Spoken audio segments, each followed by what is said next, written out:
connaissez takoyaki? Oui, parce que tu sais, j'ai vécu un peu au Japon, donc c'est des choses que je mangeais. Ok. ありがとうございます。Merci. T'as vécu au Japon? Tu veux oui. le ciblette, non? Ça me fait toujours un peu bizarre de manger du poulpe. C'est un animal extrêmement étrange, tu sais.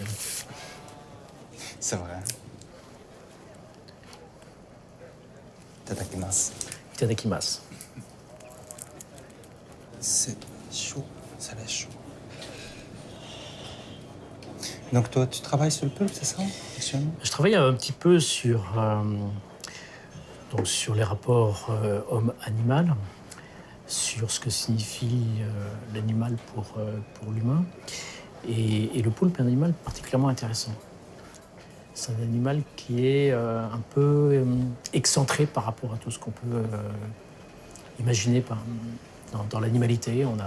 Les images qu'on a de l'animal et de l'animalité sont en général pas spontanément celles du poulpe. C'est plutôt des mammifères, des oiseaux, des animaux qui nous sont plus proches, des animaux terrestres qui nous sont plus proches.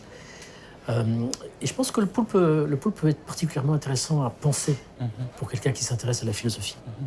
Fais attention, c'est très très chaud. Quand on parle du poulpe, on est toujours en situation de risque.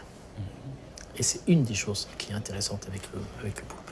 Pas seulement quand on en parle, mais aussi visiblement quand on le mange. Très mystérieux. Tu sais que Diogène est mort après avoir mangé un poulpe? C'est vrai? Absolument. Et donc le philosophe chien est mort tué par un poulpe. C'est aussi quelque chose que je trouve particulièrement intéressant. Très fort.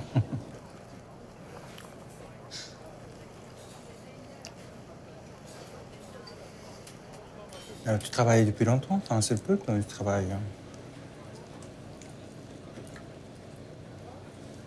C'est chaud, hein? Et tendre. Non, le rapport au poulpe est assez récent. Pendant longtemps, je me suis plutôt intéressé à des animaux plus classiques comme le chimpanzé. Mais le poulpe est un animal, comme je te disais, qui est très excentré. C'est un animal qui a plein de bizarreries. Et c'est un animal qui joue aussi un rôle assez important dans l'histoire intellectuelle occidentale. Ah ouais? En particulier dans l'histoire grecque. Dans l'histoire intellectuelle grecque, dans l'histoire philosophique grecque, il a un rôle assez important. Pulpe. Le poulpe. Parce que le poulpe, c'est l'animal malin. C'est l'animal rusé. Et les Grecs avaient même un terme pour ça, c'était la métisse. La métisse, c'est une forme d'intelligence très particulière, qui n'est pas l'intelligence brute, qui n'est pas l'intelligence intelligente, j'ai envie de dire, mais qui est plutôt l'intelligence qui est basée sur la ruse, sur le détour, sur l'agilité. Et typiquement, c'est Ulysse. Ulysse, c'est celui qui est intelligent dans l'espace de la métisse. Et la métisse, c'est l'intelligence du poulpe. Il y a une anecdote qui est tout à fait intéressante que j'aime beaucoup. C'était dans un grand aquarium qui avait donc un laboratoire d'études des poissons qui avait plusieurs aquariums avec des poissons et un aquarium avec un poulpe. Et les chercheurs se sont rendus compte que il y avait des disparitions de poissons la nuit, sans qu'ils comprennent ce qui se passait. Donc ils ont imaginé qu'il y avait peut-être quelqu'un qui venait dans le laboratoire, qui piquait les poissons, etc. Et ils ont mis en place un processus de surveillance, mais assez malaisé. Ils ont mis beaucoup de temps à comprendre ce qui se passait. Et en fait, ce qui se passait, c'est que c'était le poulpe. C'était le poulpe qui était pourtant dans un aquarium fermé, c'est-à-dire qu'il y avait un couvercle. Et le poulpe réussissait à soulever le couvercle, à sortir de l'aquarium la nuit, à aller pêcher des poissons dans les autres aquariums. C'était génial pour le poulpe. T'imagines? C'était quasiment d'avoir un congélateur à la maison. D'aller pêcher un ou deux poissons dans les aquariums et de revenir dans son aquarium avant que les chercheurs reviennent ou les techniciens reviennent dans le laboratoire et refermer la trappe. Voilà le type d'intelligence qu'on va voir chez le poulpe. Ce sont aussi des animaux qui ont des capacités de mimétisme tout à fait extraordinaires, qui sont capables de se transformer en rien. C'est-à-dire qu'ils sont capables de se fondre dans l'environnement.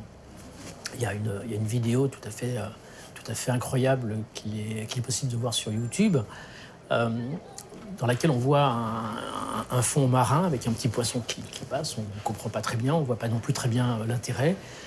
Et tout d'un coup, le fond marin se plisse et apparaît un poulpe, une sèche, un céphalopode, qui va attraper le petit poisson. Et en fait, on se rend compte qu'elle était complètement cachée. C'est un animal qui déborde sur son environnement, c'est un animal qui va se transformer. Ce qui est intéressant, c'est qu'on a affaire à des transformations qui passent par des chromatophores, c'est-à-dire des cellules nerveuses, et non pas par des processus biochimiques et hormonaux comme on va avoir avec le caméléon, par exemple. Ce qui veut dire aussi que ça a une incidence sur la vitesse de transformation, puisque le céphalopode va pouvoir se transformer beaucoup plus rapidement que le caméléon. Je ne sais pas si tu as déjà vu un caméléon qui se transforme. C'est assez lent, en fait. C'est un processus qui n'est pas si rapide que ça. Donc ça veut dire que le poulpe se transforme, mais aussi transforme l'humain et peut-être peut commencer.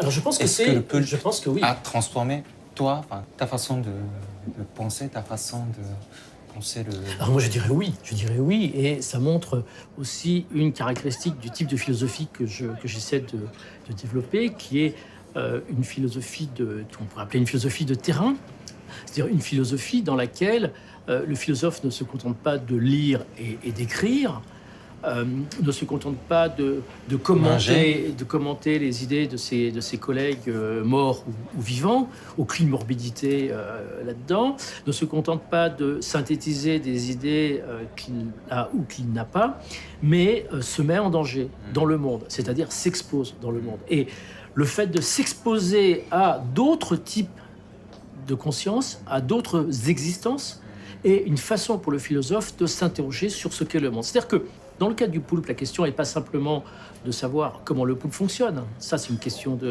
d'éthologue.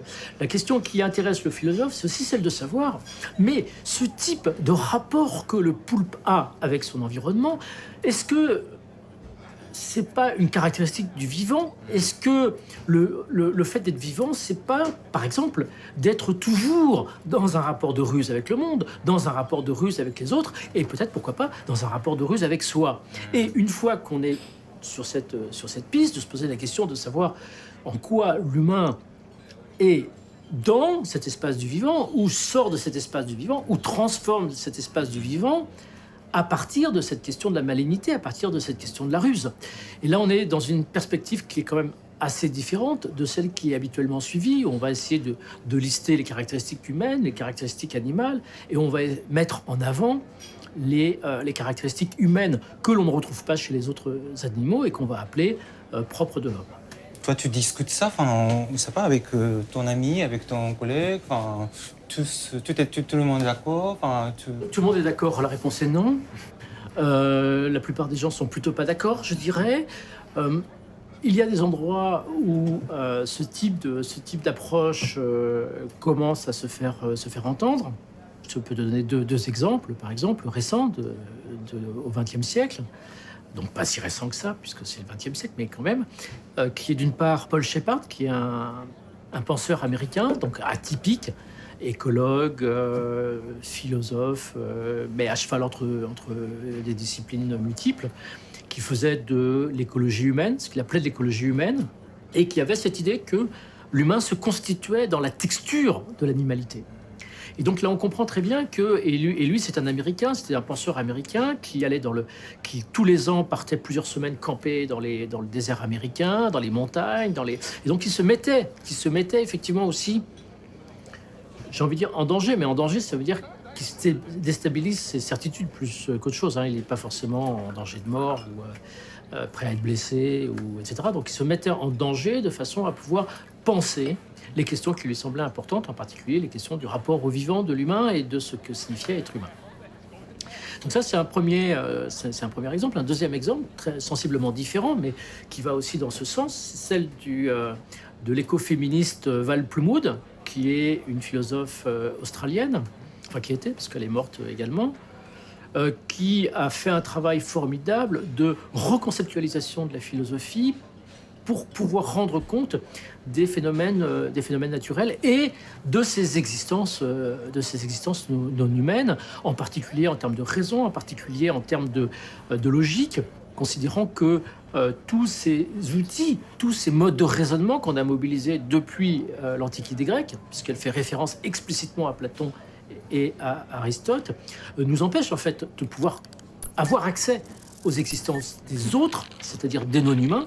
Un exemple très clair qu'elle donne, qui est très intéressant, c'est que les oppositions qu'on a l'habitude de faire en Europe, des dichotomies qui portent une différence de valeur. C'est-à-dire qu'on n'a pas A et B, mais on a A et B, sachant que A est supérieur à B. C'est-à-dire que ces oppositions, ces dichotomies sont en fait des oppositions hiérarchiques.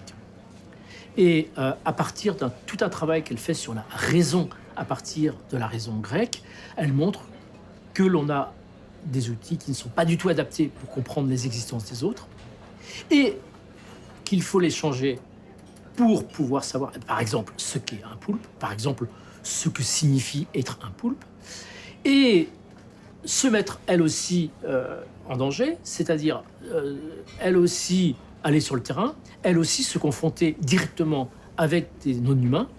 Et en particulier, il y a un épisode qui est très connu avec Val Plumwood, dans lequel elle se fait attaquer par un crocodile. On est en Australie du Nord. Il y a des crocodiles qui sont assez agressifs.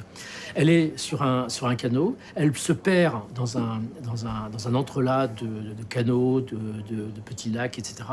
Et elle se fait attaquer par une femelle crocodile qui la tue quasiment.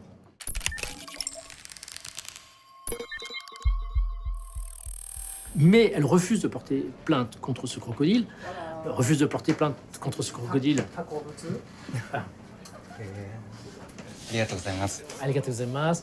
Elle refuse en fait de demander au ranger d'aller tuer le crocodile, pensant que le crocodile, qui était une femelle qui avait des petits à défendre, avait de bonnes raisons de l'attaquer. Et là, elle a fait tout un effort pour se mettre à la place du crocodile, pour devenir crocodile et penser ce que peut signifier l'existence du crocodile. Donc voilà deux exemples, Shepard et Val Plumwood.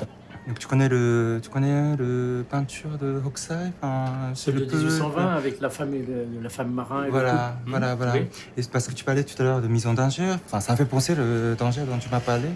Oui, je pense qu'il y a quelque part une mise en danger et une exposition au sens où je l'entendais avec les philosophes. Donc c'est un peu paradoxal parce que tu te rappelles le tableau, c'est cette femme qui est dans un état d'extase absolue sur le dos, nu, et ce poulpe qui est en train de la violer, de copuler avec elle par tous ses tentacules. Et donc cette femme s'expose et est complètement exposée au désir de ce poulpe. Une exposition à quoi ? Mon hypothèse est que c'est une exposition au désir brutal et au désir en soi. C'est-à-dire que ce n'est pas la substitution de l'homme par le poulpe, c'est autre chose.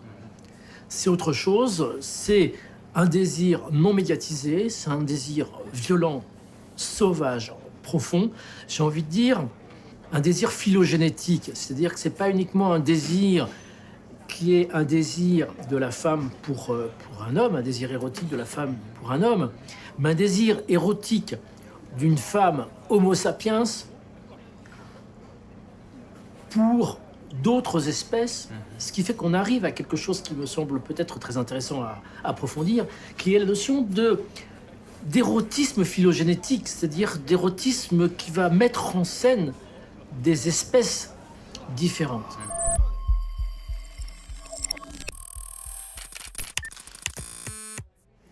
Et comme tu sais, ce tableau a aussi une particularité dont on parle très peu, mais qu'on peut voir quand on le regarde un peu en détail, c'est que le poulpe n'est pas tout seul.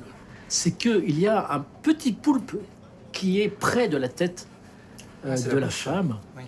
et qui est près de la bouche, qui est près des oreilles, qui est près du nez, c'est-à-dire qui est près de ces orifices qui ne sont pas déjà occupés par l'autre poulpe. Et donc on peut, dans la perspective de l'érotisme phylogénétique dont je viens de te parler, se dire que il y a peut-être la possibilité d'une référence à un processus, à une transformation aussi du désir avec un animal qui est dans une situation érotique et un autre animal qui prépare un autre type de situation érotique qui est en devenir. Ça fait peur, non? Enfin, Ça fait peur ou ça ouvre des perspectives fascinantes. Alors, hybridation, pour qu'il y ait hybridation, il faudrait qu'il y ait reproduction, au sens propre du terme. Est-ce que la femme et le poulpe vont se reproduire? C'est pas ce qui est prévu. Mais on peut essayer d'envisager une façon de comprendre la notion d'hybridation de façon plus culturelle, de façon plus sémiotique, en considérant que on va pouvoir avoir une hybridation entre l'existence de la femme et l'existence du poulpe par ce type de rapprochement. C'est-à-dire qu'une fois que la femme s'est exposée au poulpe de cette façon, mais symétriquement aussi que le poulpe s'est exposé à l'existence de la femme, les existences respectives de l'un et l'autre vont être sensiblement différents. Et là, on parle d'hybridation, mais on peut aller plus loin. On peut parler aussi de contamination, par exemple. On peut parler de toutes les formes de métabolisation qui peuvent se produire dans le contact des uns et des autres. Il y a une question qui est importante, qui est la façon d'habiter son espèce. C'est-à-dire que là, on est dans ces mises en danger. C'est pas l'espèce qui se met en danger, c'est l'individu. Dans le cas d'Hokusai et du poulpe d'Hokusai et de la femme qui le reçoit, on n'est pas dans une histoire purement phylogénétique, puisqu'on a une femme et un poulpe. On n'a pas les humains et les poulpes. Bon.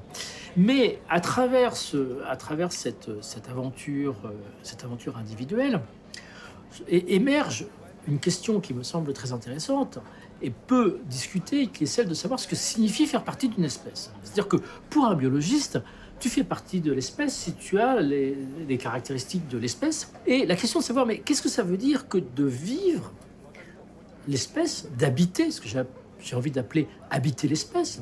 C'est-à-dire, qu'est-ce que ça veut dire pour un humain d'être humain? Qu'est-ce que ça veut dire pour un lion d'être lion? Qu'est-ce que ça veut dire pour un poulpe d'être poulpe?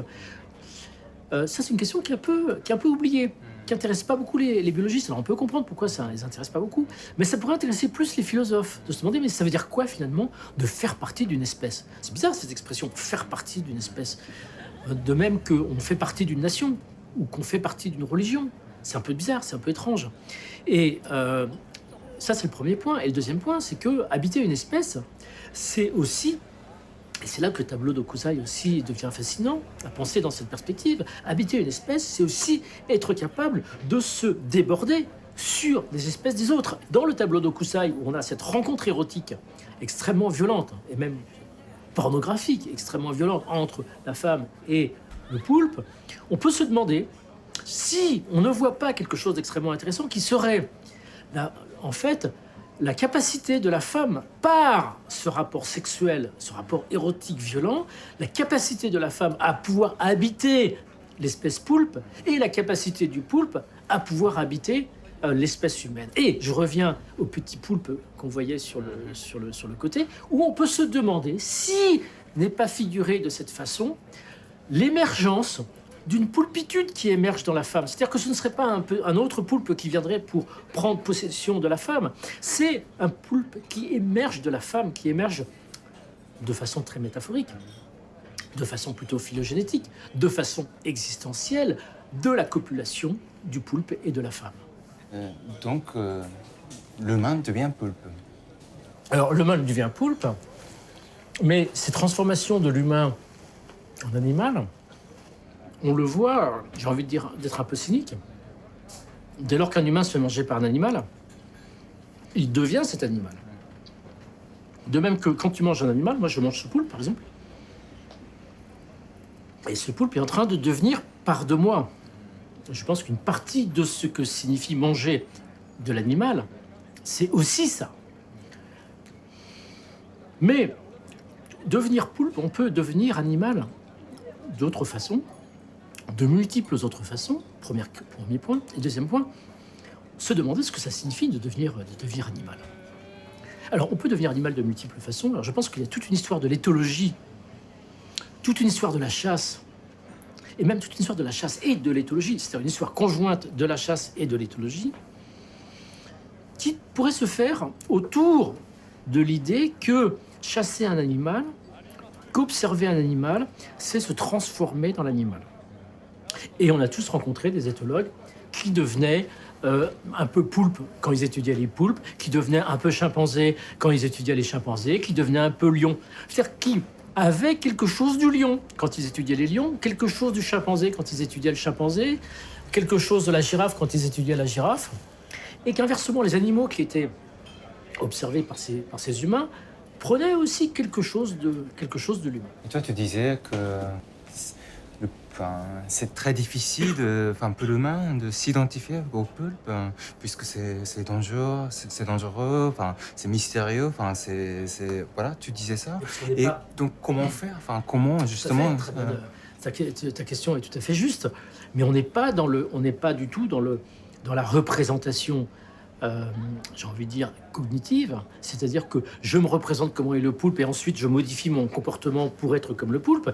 C'est je suis avec le poulpe, je fréquente les poulpes, je les chasse, je vis avec, je plonge, je les élève, etc.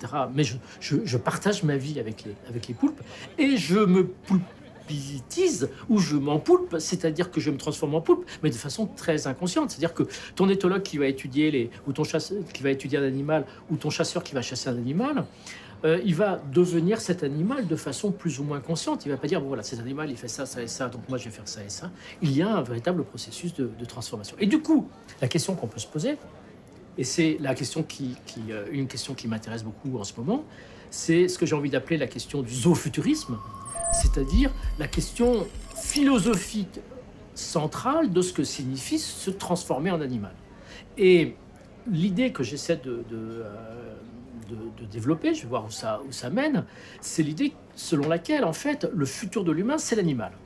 C'est-à-dire que le futur de l'humain, ce n'est pas, comme disent les transhumanistes, de se détacher complètement de l'animal et de l'animalité, d'établir une jonction, une alliance existentielle, ontologique, fondamentale avec la machine, en quittant tout, en fuyant notre animalité, en quittant tout de l'animal, mais au contraire, ce qui m'intéresse, c'est de pouvoir vivre dans l'eau comme les poulpes, c'est de pouvoir voler dans les airs comme un poisson, c'est de pouvoir fouiller les entrailles de la terre comme une taupe, c'est de pouvoir fourmiller au milieu des fourmis, c'est autrement dit de pouvoir étendre mes capacités d'expérience de la vie et du monde jusque dans l'ensemble de l'animalité et même, j'ai envie de dire, de l'ensemble du vivant, c'est-à-dire non seulement de m'animaliser, mais également de me végétaliser, mais également de m'enchampignoner, etc., de m'embactériser, etc. Ça, déjà, tu sais qu'on est des écosystèmes, hein. Pas devenir poulpe, s'empoulper. Et tout ce qui fait l'intérêt de cette approche, d'une certaine façon, c'est précisément l'écart entre devenir poulpe et s'empoulper. C'est-à-dire entre s'identifier totalement à un poulpe et prendre quelque chose du poulpe pour transformer son humanité.